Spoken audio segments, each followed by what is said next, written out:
আলাইকুম প্রিয় দর্শক, অন্য মঞ্চের আলাপচারিতায় আপনাদের সকলকে আমন্ত্রণ জানাই। বহুল আলোচিত পিটার ডি হাসের উত্তরসূরি হিসেবে বাংলাদেশে নতুন রাষ্ট্রদূত হিসেবে ট্রাম্পের মনোনয়ন পেয়েছেন ব্রেন্ট ক্রিস্টেনসেন। দেশটির সিনেট অনুমোদন দিলে ঢাকার পথে উড়াল দেবেন তিনি।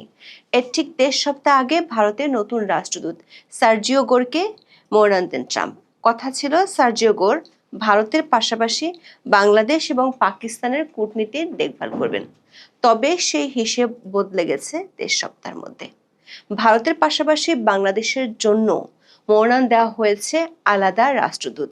এই দুজনের মনোনয়ন সিনেট অনুমোদন করলে শুধু পাকিস্তানের জন্য থাকবে চার্জ দ্য অ্যাফেয়ার্স।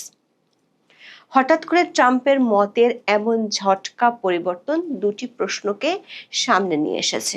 এক, কেন ট্রাম্প আকস্মিক এমন সিদ্ধান্ত বদলালেন, বিশেষ করে দক্ষিণ এশিয়ার ভূ রাজনীতিতে আকস্মিক বদল এবং চীন রাশিয়ার সঙ্গে ভারতের সম্পর্কের সাথে কি এর কোনো সম্পর্ক আছে?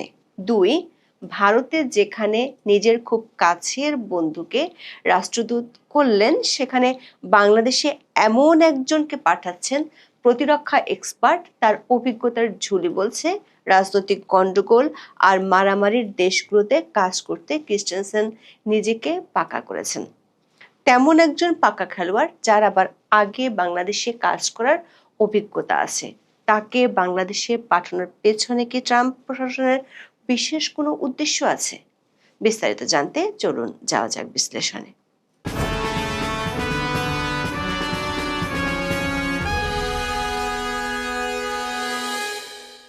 বাংলাদেশের কূটনৈতিক পাড়ায় বহুল আলোচিত চরিত্র ছিল পিটার ডি হাস। তিনি ছিলেন ঢাকায় সর্বশেষ মার্কিন রাষ্ট্রদূত। ঢাকায় যুক্তরাষ্ট্রের ১৭তম রাষ্ট্রদূত হিসেবে দায়িত্ব পালন করেন পিটার হাস। ২০২২ সালের মার্চ থেকে ২০২৪ সালের ২৩শে জুলাই পর্যন্ত তিনি ঢাকার মার্কিন দূতাবাসে ছিলেন। ডক্টর ইউনূসের অত্যন্ত ঘনিষ্ঠ পিটার হাস বাংলাদেশ ছাড়ার পরপরই ৫ই আগস্ট আওয়ামী লীগ সরকারের পতন হয়।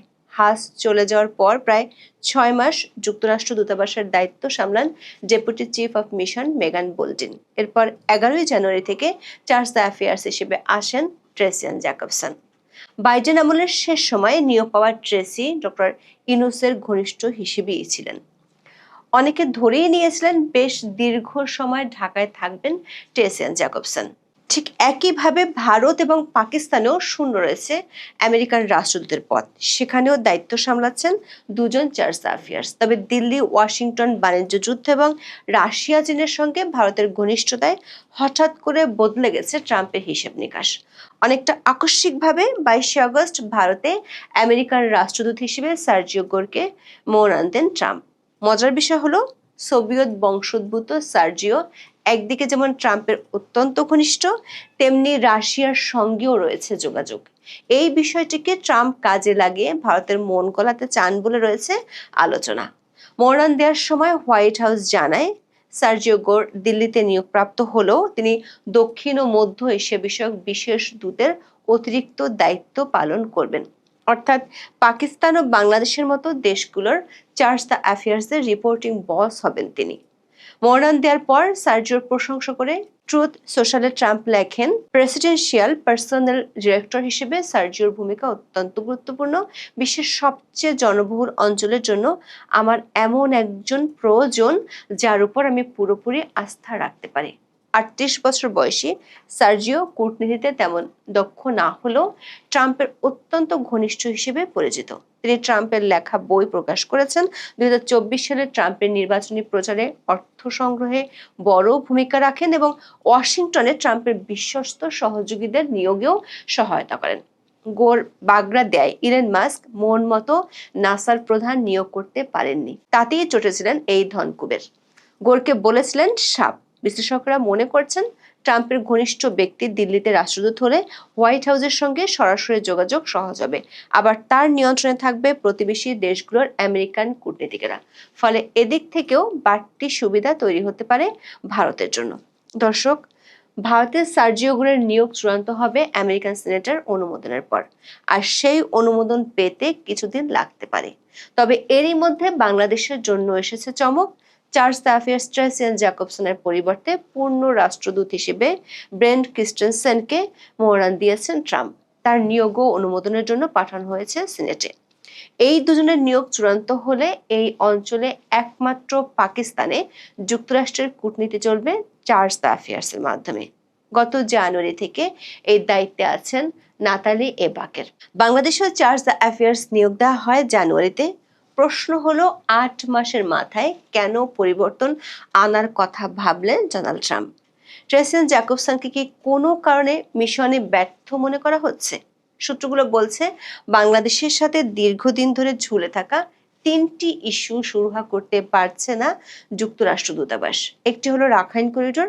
ব্যাপক আলোচনায় আসার পর বিষয়টি নিয়ে বাংলাদেশের সেনাবাহিনী থেকে কড়া আপত্তি জানানো হয়। এ নিয়ে অন্তর্বর্তী সরকারের জাতীয় নিরাপত্তা উপদেষ্টার অতি আগ্রহী ভূমিকা প্রশ্নের মুখে পড়েছিল, কিন্তু সরকার জনরোষে পড়ে বিষয়টি থেকে আপাতত সরে আসে। 2019 সাল থেকে যুক্তরাষ্ট্র সরকার আরও একটি ইস্যুতে 2টি চুক্তি করার চেষ্টা করে আসছে, সেটি হলো প্রতিরক্ষা চুক্তি। শেখ হাসিনা সরকার আমল থেকে দেশটি চুক্তি 2টি করার চেষ্টা করে আসছে। 2019 সালের জানুয়ারি থেকে অস্ত্র বিক্রির প্রসঙ্গ তুলে বাংলাদেশের সঙ্গে সামরিক চুক্তির বিষয়টিকে সামনে আনে যুক্তরাষ্ট্র। 2টি চুক্তির খসড়াও তারা বাংলাদেশ সরকারকে দিয়েছে। একটি হলো আকসা, আরেকটি হলো জিসুমিয়া। নিরাপত্তা সংক্রান্ত বিভিন্ন ওয়েবসাইটের তথ্য অনুযায়ী আকসা বা the acquisition and cross servicing agreement হচ্ছে সামরিক রসদ বিষয়ক একটি রূপরেখা চুক্তি। মূলত সামরিক রসদ সরবরাহ, এ সংক্রান্ত নানা ধরনের সেবা আর মেরামতের উপাদান রয়েছে এই চুক্তিতে। দক্ষিণ এশিয়ার দেশগুলোর মধ্যে 2002 সালে শ্রীলঙ্কার সঙ্গে চুক্তিটি সই করেছে যুক্তরাষ্ট্র। অন্যদিকে জেসুমিয়া বা general security of military information agreement হচ্ছে মার্কিন সরকার ও মার্কিন সমরাস্ত্র নির্মাতা প্রতিষ্ঠানের সঙ্গে চুক্তি সইকারী দেশের সরকার ও সমরাস্ত্র বিষয়ক বিশেষায়িত সংস্থার মধ্যে সম্পাদিত গোপন তথ্য বিনিময় চুক্তি। ভারতের সঙ্গে যুক্তরাষ্ট্র যে 4টি সামরিক চুক্তি সই করেছে তার মধ্যে এটি অন্যতম। 2002 সালে ভারতের সঙ্গে চুক্তিটি সই করেছে যুক্তরাষ্ট্র। 2019 সালের 13 এপ্রিল ওয়াশিংটনে বাংলাদেশের তৎকালীন পররাষ্ট্রমন্ত্রী আব্দুল মোমেনের সঙ্গে তখনকার মার্কিন পররাষ্ট্রমন্ত্রী মাইক পম্পের বৈঠক হয়েছিল। সে বৈঠকের পর থেকে যুক্তরাষ্ট্র এই 2টি চুক্তি করার চেষ্টা করে আসছিল, কিন্তু 2022 সালে তখনকার শেখ হাসিনার সরকার সরাসরি না করে দেয়। মূলত তারপরেই পিটার হাসকে পাঠানো হয় বাংলাদেশে। শেখ হাসিনার বিদায়ের পর অধ্যাপক ইউনূসের আমলেও দেশটি চুক্তি 2টি সম্পাদনের চেষ্টা করে আসছে। বিশেষ করে মার্কিন ভারপ্রাপ্ত রাষ্ট্রদূত ট্রেসিয়ান জ্যাকবসন এই 3টি বিষয় নিয়ে অনেক দৌড়ঝাঁপ করেছেন। তবে রাখাইন করিডোর আর প্রতিরক্ষা চুক্তি 2টিতেই কোনো সাফল্য আসেনি। জ্যাকবসনের আগে পিটার হাসও এই অ্যাসাইনমেন্টে ফেল করেছিলেন। জ্যাকবসনের জায়গায় পাঠানো হচ্ছে ব্রেন্ট ক্রিস্টেনসেনকে, যার একসাথে বাংলাদেশে কাজ করার অভিজ্ঞতা আছে, রাজনৈতিক সংঘাতময় দেশগুলোতে কাজ করার এক্সপিরিয়েন্স, সাথে ঝুলিতে আছে প্রতিরক্ষা খাতের বিশাল ক্যারিয়ার। ব্রেন্ট ক্রিস্টেনসেনের জীবন বৃত্তান্ত বেশ জটিল। এক কথায় বলা যায় সংঘাতময় পরিস্থিতি নিয়ে তিনি রীতিমতো বিশেষজ্ঞ। যুক্তরাষ্ট্রের স্টেট ডিপার্টমেন্টের তথ্য অনুযায়ী ব্রেন্ট ফরেন সার্ভিসের একজন জ্যেষ্ঠ কর্মকর্তা। ঢাকার দূতাবাসে আগেও তার কাজ করার অভিজ্ঞতা আছে। 2019 থেকে 2021 সাল পর্যন্ত ঢাকায় আমেরিকান দূতাবাসে রাজনৈতিক ও অর্থনৈতিক বিষয়ক কাউন্সিলর দায়িত্ব পালন করেন।